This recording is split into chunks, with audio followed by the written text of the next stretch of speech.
Barnaby Rudge by Charles Dickens, Chapter 52. A mob is usually a creature of very mysterious existence, particularly in a large city. Where it comes from or whither it goes, few men can tell. Assembling and dispersing with equal suddenness, it is as difficult to follow to its various sources as the sea itself. Nor does the parallel stop here, for the ocean is not more fickle and uncertain, more terrible when roused, more unreasonable, or more cruel. The people who were boisterous at Westminster upon the Friday morning, and were eagerly bent upon the work of devastation in Duke Street and Warwick Street at night, were, in the mass, the same. Allowing for the chance successions of which any crowd is morally sure in a town where there must always be a large number of idle and profligate persons, one and the same mob was at both places. Yet they spread themselves in various directions when they dispersed in the afternoon, made no appointment for reassembling, had no definite purpose or design, and indeed, for anything they knew, were scattered beyond the hope of future union. At the Boot, which, as has been shown, was in a manner the headquarters of the rioters, there were not, upon this Friday night, a dozen people. Some slept in the stable and outhouses, some in the common room, some 2 or 3 in beds. The rest were in their usual homes or haunts. Perhaps not a score in all lay in the adjacent fields and lanes, and under haystacks, or near the warmth of brick kilns, who had not their accustomed place of rest beneath the open sky. As to the public ways within the town, they had their ordinary nightly occupants, and no others, the usual amount of vice and wretchedness, but no more. The experience of one evening, however, had taught the reckless leaders of disturbance that they had but to show themselves in the streets to be immediately surrounded by materials which they could only have kept together when their aid was not required, at great risk, expense, and trouble. Once possessed of this secret, they were as confident as if 20,000 men, devoted to their will, had been encamped about them, and assumed a confidence which could not have been surpassed, though that had really been the case. All day Saturday they remained quiet. On Sunday they rather studied how to keep their men within call and in full hope, than to follow out, by any fierce measure, their first day's proceedings. "I hope," said Dennis, as with a loud yawn he raised his body from a heap of straw on which he had been sleeping, and supporting his head upon his hand, appealed to Hugh on Sunday morning, "that Muster Gashford allows some rest. Perhaps he'd have us at work again already, eh?" "It's not his way to let matters drop, you may be sure of that," growled Hugh in answer. "I'm in no humour to stir yet, though. I'm as stiff as a dead body, and as full of ugly scratches as if I had been fighting all day yesterday with wild cats." "You've so much enthusiasm, that's it," said Dennis, looking with great admiration at the uncombed head, matted beard, and torn hands and face of the wild figure before him. "You're such a devil of a fellow. You hurt yourself 100 times more than you need, because you will be foremost in everything, and will do more than the rest." "For the matter of that," returned Hugh, shaking back his ragged hair and glancing towards the door of the stable in which they lay, "there's one yonder as good as me. What did I tell you about him? Did I say he was worth a dozen when you doubted him?" Mr. Dennis rolled lazily over upon his breast, and resting his chin upon his hand, in imitation of the attitude in which Hugh lay, said, as he too looked towards the door, "Aye, you knew him, brother, you knew him. But who'd suppose to look at that chap now that he could be the man he is? Isn't it 1,000 cruel pities, brother, that instead of taking his natural rest, and qualifying himself for further exertions in this here honourable cause, he should be playing at soldiers like a boy? And his cleanliness, too," said Mr. Dennis, who certainly had no reason to entertain a fellow feeling with anybody who was particular on that score. "What weaknesses he's guilty of with respect to his cleanliness! At 5 o'clock this morning there he was at the pump, though anyone would think he had gone through enough the day before yesterday to be pretty fast asleep at that time. But no, when I woke for a minute or two, there he was at the pump, and if you'd seen him sticking them peacock's feathers into his hat when he'd done washing, I'm sorry he's such an imperfect character, but the best in us is incomplete in some point of view or another."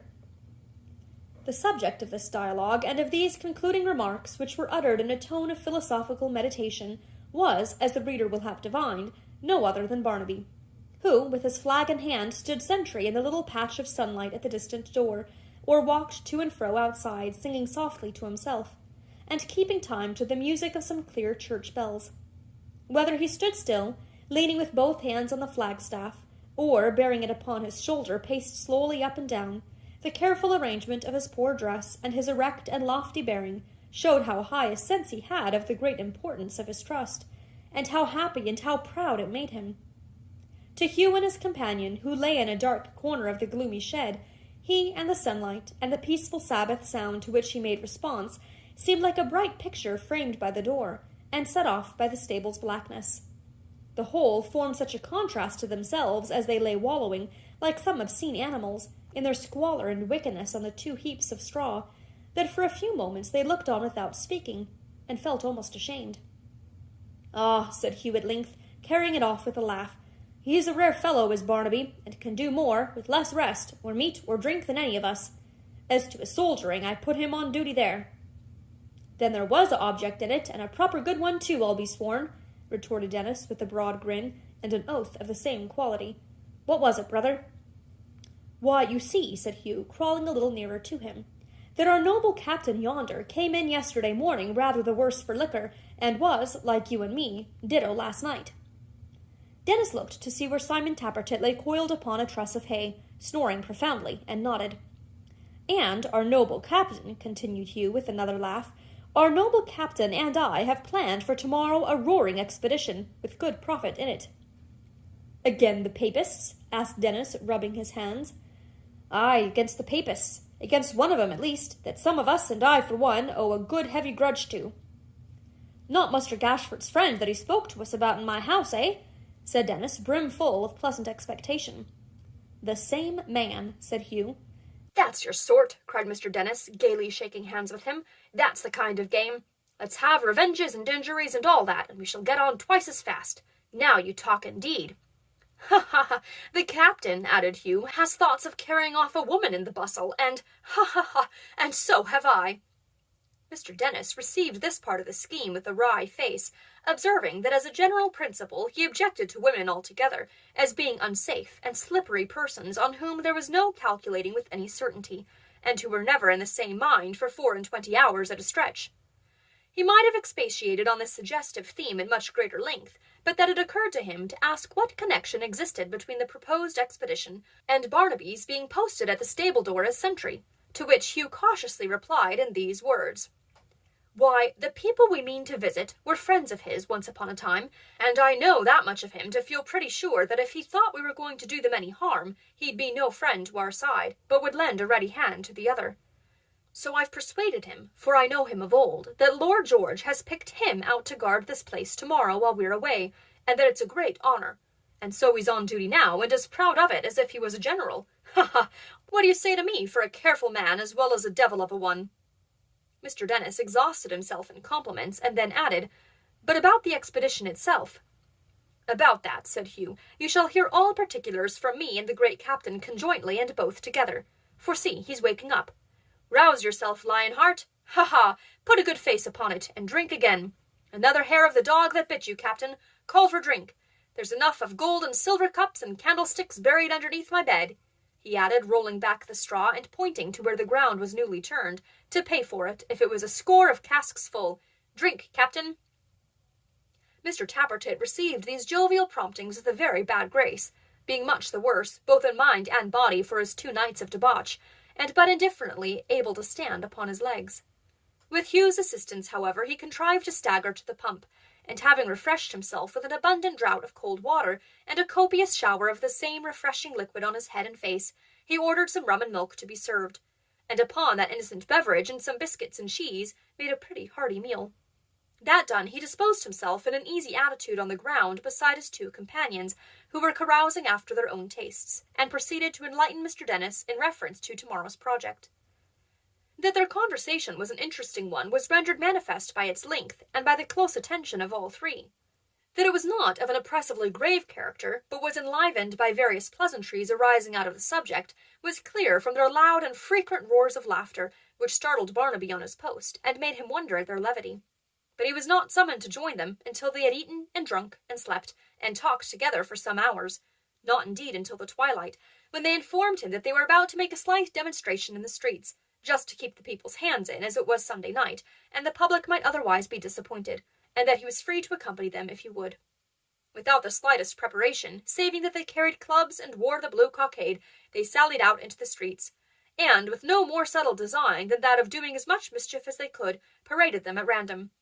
Their numbers rapidly increasing, They soon divided into parties, and agreeing to meet by and by in the fields near Welbeck Street, scoured the town in various directions. The largest body, and that which augmented with the greatest rapidity, was the one to which Hugh and Barnaby belonged. This took its way towards Moorfields, where there was a rich chapel, and in which neighbourhood several Catholic families were known to reside. Beginning with the private houses so occupied, they broke open the doors and windows, and while they destroyed the furniture and left but the bare walls, made a sharp search for tools and engines of destruction, such as hammers, pokers, axes, saws, and such like instruments. Many of the rioters made belts of cord, of handkerchiefs, or any material they found at hand, and wore these weapons as openly as pioneers upon a field day. There was not the least disguise or concealment. Indeed, on this night, very little excitement or hurry. From the chapels they tore down and took away the very altars, benches, pulpits, pews, and flooring. From the dwelling-houses the very wainscoting and stairs. This Sunday evening's recreation they pursued like mere workmen who had a certain task to do, and did it. 50 resolute men might have turned them at any moment. A single company of soldiers could have scattered them like dust. But no man interposed. No authority restrained them. And, except by the terrified persons who fled from their approach, they were as little heeded as if they were pursuing their lawful occupations with the utmost sobriety and good conduct. In the same manner they marched to the place of rendezvous agreed upon, made great fires in the fields, and reserving the most valuable of their spoils, burnt the rest. Priestly garments, images of saints, rich stuffs and ornaments, altar furniture and household goods were cast into the flames, and shed a glare on the whole country round. But they danced and howled and roared about these fires till they were tired, and were never for an instant checked. As the main body filed off from the scene of action, and passed down Welbeck Street, they came upon Gashford, who had been a witness of their proceedings, and was walking stealthily along the pavement. Keeping up with him, and yet not seeming to speak, Hugh muttered in his ear, "Is this better, master?" "No," said Gashford, "it is not." "What would you have?" said Hugh.